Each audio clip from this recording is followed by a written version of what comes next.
Hi friend, आपका BP classes में स्वागत है। आज हम लोग पढ़ेंगे यूपी बोर्ड क्लास 10 से केमिस्ट्री, जो प्रीवियस ईयर के क्वेश्चन रहेंगे और वेरी वेरी इंपॉर्टेंट क्वेश्चन रहेंगे। और ये जो क्वेश्चन है हिंदी मीडियम के लिए बेस्ट यूजफुल रहेंगे। चलिए फ्रेंड, तो आज हम लोग स्टार्ट करेंगे प्रीवियस ईयर के क्वेश्चन और मोस्ट इम्पॉर्टेंट क्वेश्चन। तो आज का हमारा पहला क्वेश्चन है, दी गई प्रतिक्रिया के बारे में निम्नलिखित में से कौन से कथन सही है।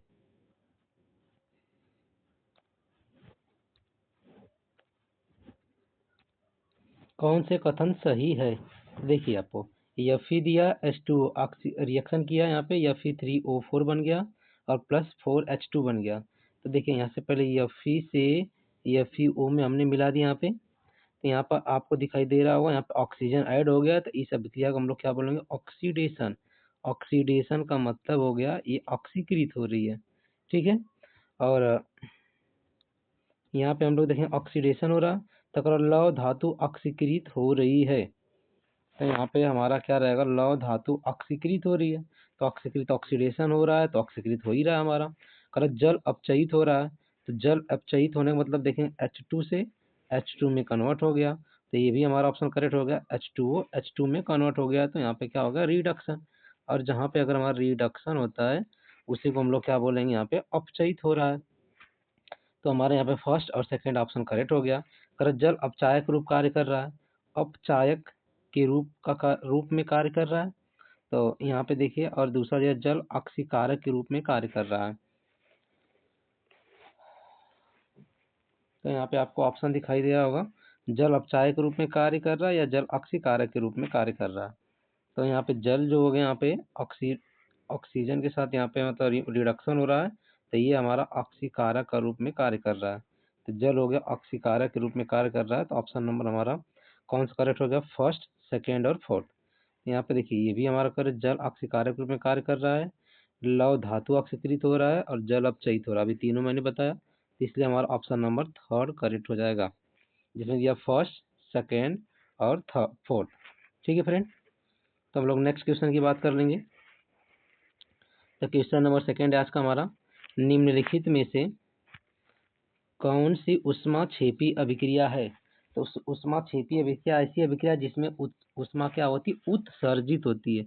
मतलब वहाँ पे जो हीट होगा वो रिलीज होगा, ठीक है। तो रिएक्शन होने के बाद हमें ऊष्मा मिलेगी। और एक होता हमारा ऊष्माक्षेपी अभिक्रिया हो गया, और एक हमारा हो गया ऊष्मा शोषी अभिक्रिया। तो शोषी अभिक्रिया में जिसमें रिएक्शन में बाहर से हम लोग क्या करते हैं? ऊष्मा देते हैं। अगर बिना बुझे चूने के साथ जल की अभिक्रिया कराएंगे, तो अगर हम मार्केट से कैल्शियम ऑक्साइड लेंगे जो चूने का बोरा मिलता है, प्लस इसमें हम लोग वाटर डाल देंगे। तो जैसे ही हम लोग वाटर डालेंगे, ये देखेंगे आप कि ये पानी मतलब चूना के साथ जो पानी रहेगा वो पूरी तरह से एकदम खौलने लगेगा, बॉयल होने लगेगा। और वहाँ से आपको दिखाई दे रहा होगा, वहाँ से कुछ ना कुछ मतलब वो पानी पूरी तरह से गर्म हो जाएगा। तो ये रिएक्शन हो जाएगा हमारा CaOH का ट्वाइस, और प्लस यहीं से हमारा क्या होता है? रिलीज होता है हीट। तो बिना बुझे चूने के साथ जल की अभिक्रिया कराएंगे तो हमारा क्या होगा? ऊष्माक्षेपी होगा। अगर अम्ल का तनुकरण करेंगे, तनुकरण का मतलब उसमें पानी डालेंगे, तो अम्ल में अगर हम पानी डालेंगे तो भी हमारा क्या होगा? विस्फोटक हो सकता है। ऐसा ऐसा होता है। ऊष्माक्षेपी अभिक्रिया ये भी हो जाएगी हमारी। और अगर जल का वाष्पीकरण कराएंगे, तो जल का वाष्पीकरण कराते समय हमें बाहर से ऊष्मा देनी पड़ती है, इसलिए ऊष्मा शोषी हो गया। और कह रहा है कपूर का ऊर्ध्वपातन कराएंगे हम लोग, तो भी हमें क्या करना? उसको गर्म करना पड़ेगा। तो ये भी ऑप्शन इनकरेक्ट हो जाएगा। तो हमारा ऑप्शन फर्स्ट और सेकंड करेक्ट हुआ, ये हमारा ऑप्शन नंबर ए। तो हमारा आंसर कौन सा हो गया? ए। ठीक है फ्रेंड, तो नेक्स्ट क्वेश्चन की बात कर लेंगे। तो क्वेश्चन नंबर थर्ड, ये सब आपको एग्जाम में पूछे गए हैं। अगर ऑक्सीकरण एक प्रक्रिया जिसमें शामिल है, तो आपको पढ़ाया गया होगा, ऐसा बताया गया होगा कि जहाँ पे ऑक्सीजन का योग, मतलब अगर ऑक्सीडेशन हो रहा तो ऑक्सीजन का वो योग होता है, प्लस हाइड्रोजन का निष्कासन भी होता है। तो अगर आपको ऐसा ऑप्शन दिखाई दे, हाइड्रोजन का निष्कासन, तो अगर इसमें दोनों ऑप्शन रहेगा, इसे ए और बी डी, तब तो हम लोग दोनों को करेंगे। लेकिन अगर हमारा ऐसा नहीं है तो हम लोग ऑक्सीजन के साथ जाएंगे, योग के साथ जाएंगे। तो हमारा ऑप्शन कौन सा करेक्ट हो जाएगा? ऑक्सीकरण एक प्रक्रिया इसमें शामिल ऑक्सीजन का योग।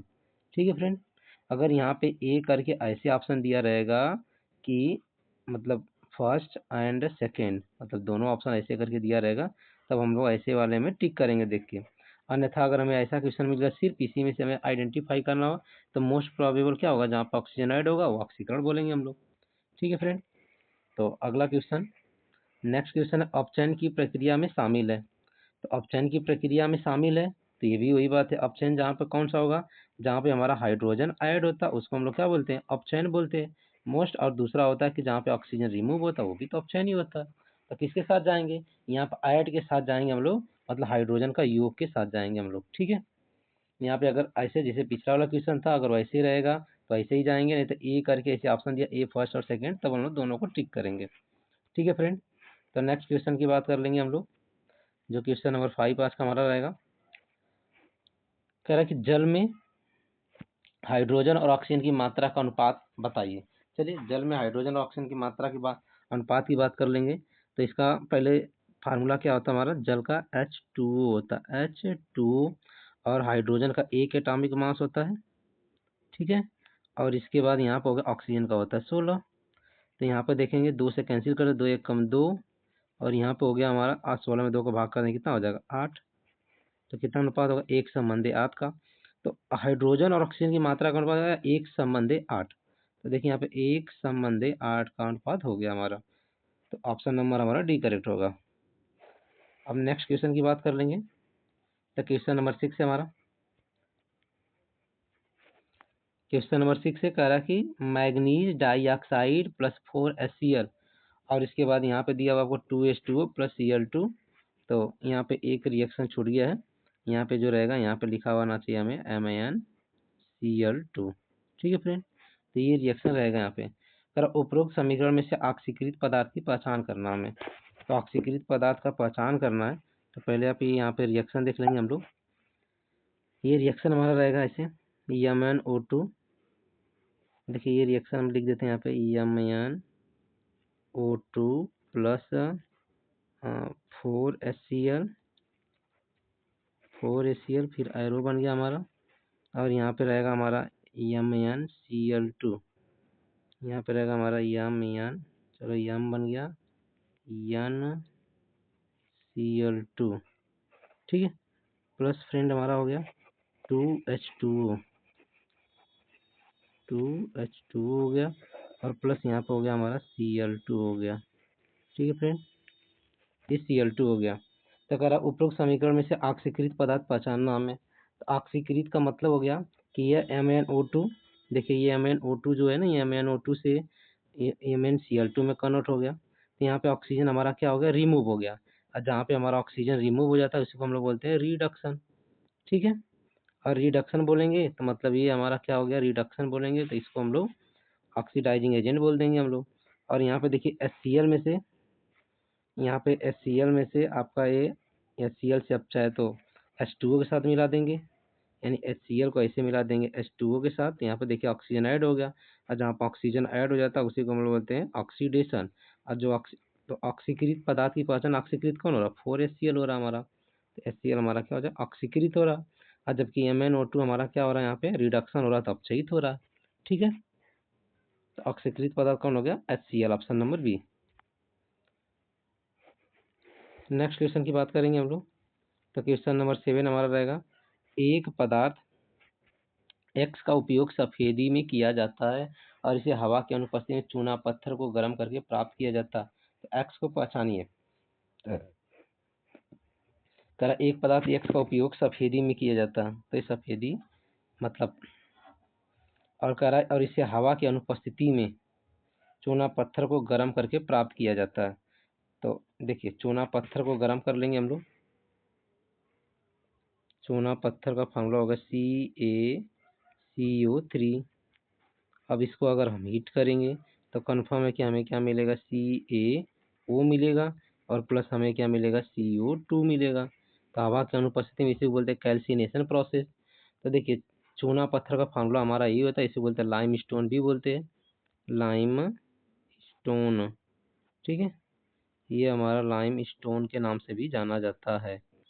तो इसको अगर हम लोग हीट करेंगे, इसको हीट करेंगे तो कैल्शियम ऑक्साइड मिलेगा प्लस कार्बन डाइऑक्साइड मिलेगा। अब करा उपयोगी में, मतलब जैसे चूना पेंट करने के लिए घर पे, तो घर पे जब पेंट करते हैं हम लोग तो ये CaO और प्लस इसी में हम लोग डाल देंगे वाटर, वाटर डाल देंगे जो मार्केट से खरीद के लाते हैं हम लोग, कैल्शियम ऑक्साइड। तब यही हमें जो घर पे पेंट करते हैं यही हमारा हो जाएगा CaOH का ट्वाइस, जिसको बोलेंगे बुझा हुआ चूना। ठीक है फ्रेंड।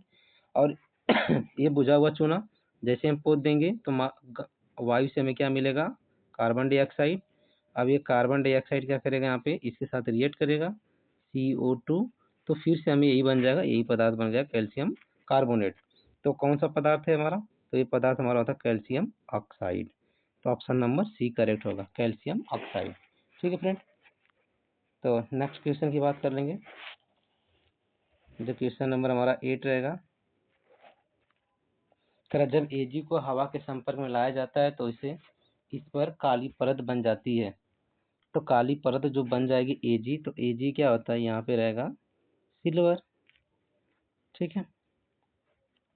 अब सिल्वर जो वायु में उपस्थित रहती है हाइड्रोजन सल्फाइड गैस। अब हाइड्रोजन सल्फाइड गैस जैसे ही इसके साथ रिएक्ट होगा यहाँ पे सिल्वर के साथ, वहाँ पे बना लेगा आपका Ag2S, मतलब सिल्वर सल्फाइड। इसी को हम लोग ये देखिए यहाँ पे बन जाएगा हमारा सिल्वर सल्फाइड। तो ऑप्शन नंबर हमारा कौन सा करेक्ट हो जाएगा, ऑप्शन नंबर करेक्ट हो जाएगा हमारा B। ठीक है फ्रेंड।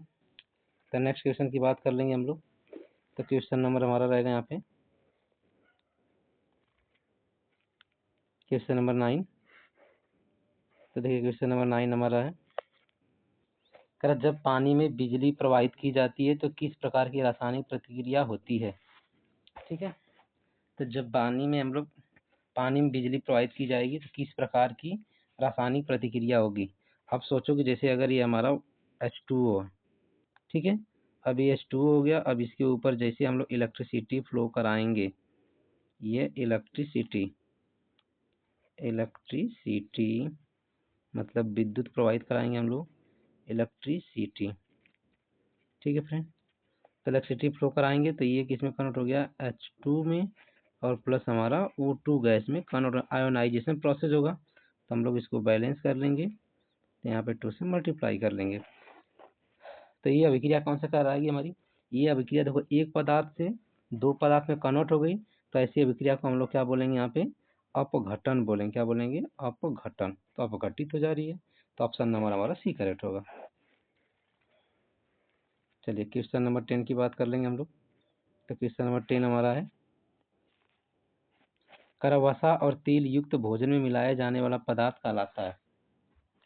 तो अगर तेल और वसा युक्त पदार्थ जो रहता है वहाँ पे, वो धीरे धीरे गर्मी के दिनों में देखेंगे स्पॉइल हो जाएगा, और उसमें से हमें एक दुर्गंध आने लगती है, और उसका टेस्ट कैसा रहता है, बदल जाता है। तो उसे हम लोग क्या बोलेंगे वहाँ पे, उस पदार्थ को हम लोग बोलते हैं कि वो हमारा विकृत गंधिता हो गया, मतलब हम लोग इंग्लिश में रेंसिडिटी बोलेंगे। तो अब उसको हमें बचाने के लिए हम क्या बोलेंगे, क्या मिलाएंगे, एंटीऑक्सीडेंट। क्योंकि जो विकृत गंधिता होता है वो उसमें कौन सा प्रोसेस होता है, ऑक्सीडेशन का। उसमें जो प्रोसेस होगा उसमें होगा हमारा ऑक्सीडेशन, मतलब ऑक्सीकरण। और उसी ऑक्सीकरण को रोकेंगे, जो पदार्थ मिलाएंगे उसे बोलते हैं एंटीऑक्सीडेंट। और एंटीऑक्सीडेंट के रूप में जो होता है उसको हम लोग बोलते हैं BHT और BHA।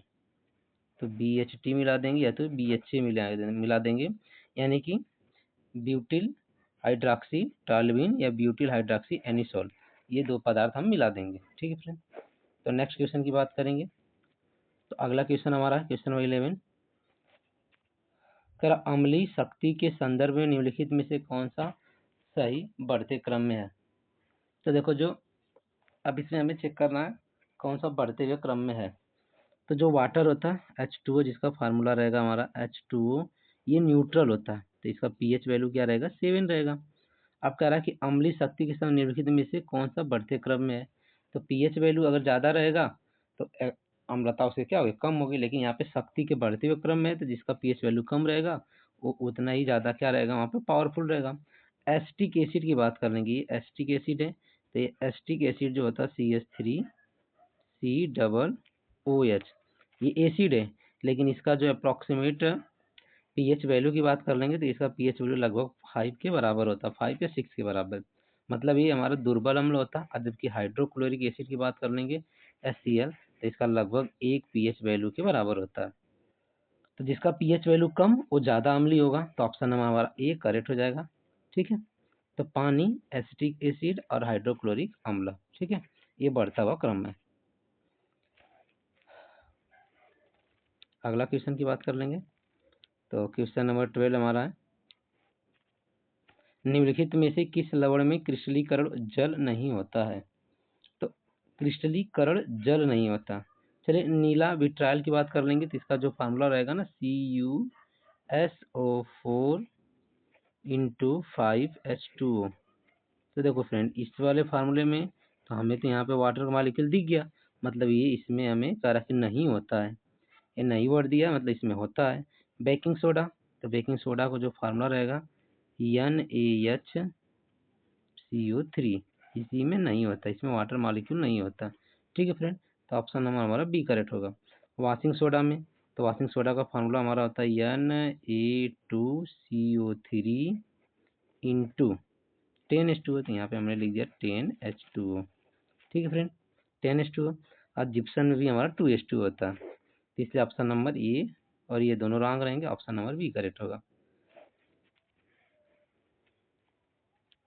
चलिए आज का हम लोग 13 क्वेश्चन सॉल्व करते हैं। क्वेश्चन नंबर 13, तो यहाँ पे कह रहा जब जिंक सोडियम हाइड्रोक्साइड के साथ प्रतिक्रिया करता है तो क्या बनता है? तो देखिए ये हमारा जिंक हो गया और ये क्रिया किसी के साथ कर रहा है, सोडियम हाइड्रोक्साइड के साथ। तो सोडियम हाइड्रोक्साइड तो हमारा बेस होता है, तो बेस जो होता है ना, बस दो धातु के साथ ही अभिक्रिया करता है और वो लवण और हाइड्रोजन गैस बनाता है, और उस धातु में से जिंक होता है और एल्युमिनियम होता है। तो ये क्या बनाएगा, ये बनाएगा हमारा सोडियम जिंकेट बनाएगा, यानी NaZnO2 इसका फॉर्मूला रहेगा। सोडियम जिंकेट यहाँ पे 2 रहेगा आपका, और प्लस हमारा यहाँ पे हाइड्रोजन गैस यहाँ पे रिमूव होगा। ठीक है, तो देखिए जिंक हाइड्रोक्साइड ये नहीं बनाया यहाँ पे, अगर सोडियम जिंकेट और हाइड्रोजन गैस तो हमने अभी बताया, सोडियम जिंकेट और हाइड्रोजन गैस बनाएगा, तो ऑप्शन नंबर बी करेक्ट हो जाएगा। अगला क्वेश्चन की बात करेंगे हम लोग, क्वेश्चन नंबर 14। तो क्वेश्चन नंबर 14 में कह रहा टमाटर किस अम्ल का प्राकृतिक स्रोत है? तो टमाटर की बात कर लेंगे, एसिटिक अम्ल, एसिटिक अम्ल जो होता है विनेगर में मिलेगा, किस में मिलेगा, विनेगर, विनेगर मतलब या तो सिरका। साइट्रिक अम्ल ये हमारा नींबू में मिलेगा, खट्टे पदार्थ में मिलेगा, नींबू। ठीक है, नींबू में मिलेगा। टार्ट्रिक अम्ल ये हमारा इमली में मिलेगा, टैमरिन में, इमली में। ठीक है, तो ऑप्शन नंबर ये हमारा बच गया, ये ऑक्जेलिक अम्ल टमाटर में मिलेगा। ठीक है फ्रेंड, तो ऑप्शन नंबर डी करेक्ट होगा। तो क्वेश्चन नंबर 15 की बात कर लेंगे, करा कि Na2CO3 10H2O है, तो मैंने अभी बताया कि बेकिंग सोडा का फार्मूला क्या होगा, NaHCO3, ये बेकिंग सोडा हो गया। ठीक है, सॉरी सॉरी सॉरी, ये वॉशिंग सोडा का फार्मूला हो गया, और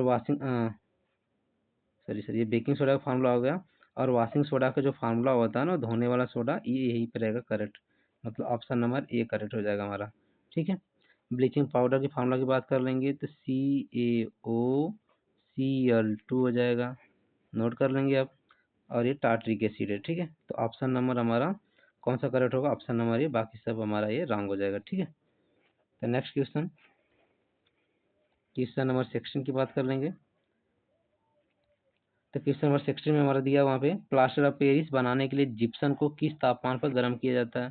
तो आपको पढ़ाया गया होगा फ्रेंड, प्लास्टर ऑफ पेरिस को बनाने के लिए जिप्सम का जो फार्मूला रहेगा CaSO4, ठीक है, इंटू 2H2O। अब इसको हम लोग हीट करेंगे, कहाँ तक, 100 डिग्री सेल्सियस तक, नहीं तो 373 केल्विन तक, केल्विन में दिया नहीं है, और ये कन्वर्ट हो जाएगा हमारा CaSO4 इंटू हाफ H2O। ठीक है फ्रेंड, हाफ H2O प्लस यहाँ पे बनेगा क्या, और बन जाएगा हमारा 3/2H2O। ठीक है, 3/2H2O। तो कितने डिग्री सेल्सियस गर्म करेंगे, 100 डिग्री सेल्सियस, तो नोट डाउन कर लेंगे आप। अब नेक्स्ट क्वेश्चन की बात कर लेंगे, तो क्वेश्चन नंबर 17 हमारा है, हाइड्रेटेड कैल्शियम सल्फेट में कितने जल अणु होते हैं? हाइड्रेटेड कैल्शियम सल्फेट, अभी अभी मैंने लिखा कि calcium sulphate CaSO4 into into into 2H2O। कितना H2O? 2H2O। अभी मैंने लिखा जिप्सम, कितने मॉलिक्यूल हो जाएंगे? 2। जल के कितने हो जाएंगे? 2। नेक्स्ट क्वेश्चन की बात कर लेंगे हम लोग। तो क्वेश्चन नंबर 18 है, कर सोडियम कार्बोनेट एक मूल लवण है, क्योंकि यह एक लवण है। चलिए सोडियम कार्बोनेट की बात कर लेंगे। तो सोडियम कार्बोनेट का जो फार्मूला होता है ना, वो होता है हमारा Na2CO3। ठीक है, ये मिलकर बना किससे है? तो Na2 मतलब NaOH के साथ मिलकर बना है। ठीक है, और H2CO3 कैसे मिला है? तो ये हमारा H2CO3 से मिलकर बना है जो कार्बोनेट है। और बनता क्या हमारा? यही Na2CO3 बनेगा और प्लस हमारा वाटर के मॉलिक्यूल बनेगा। तो ये प्रोसेस है कि जब जब अम्ल क्षार के साथ अभिक्रिया करेगा तो लवण और जल बनाएगा। तो H2CO3 जो हमारा होता है ना, वो वीक होता है, तो इसको हमने W बना दिया, वीक होता है। और NaOH हमारा क्या होता है? स्ट्रांग होता है। स्ट्रांग मतलब हो गया प्रबल। तो प्रबल क्षार यहाँ पे है और प्रबल क्षार यहाँ पे है। अब ढूंढना है दुर्बल अम्ल, तो दुर्बल अम्ल यहाँ पे है, ये तो प्रबल अम्ल है। तो ऑप्शन नंबर हमारा क्या हो जाएगा? डी। कौन सा ऑप्शन करेक्ट हो जाएगा? डी। बाकी सब ऑप्शन रॉन्ग हो जाएंगे। ठीक है फ्रेंड। तो क्वेश्चन नंबर 19 देख लेंगे हम लोग। कर पृथ्वी की पपड़ी में सबसे प्रचुर मात्रा में पाई जाने वाली धातु है। तो पृथ्वी के पपड़ी में मतलब पृथ्वी के भूगर्भ में, ठीक है, सबसे ज्यादा पृथ्वी पर पाया जाने वाला जो धातु रहता है वो रहता है एल्युमिनियम। ठीक है, सबसे ज्यादा पाया जाने वाला धातु रहेगा एल्युमिनियम।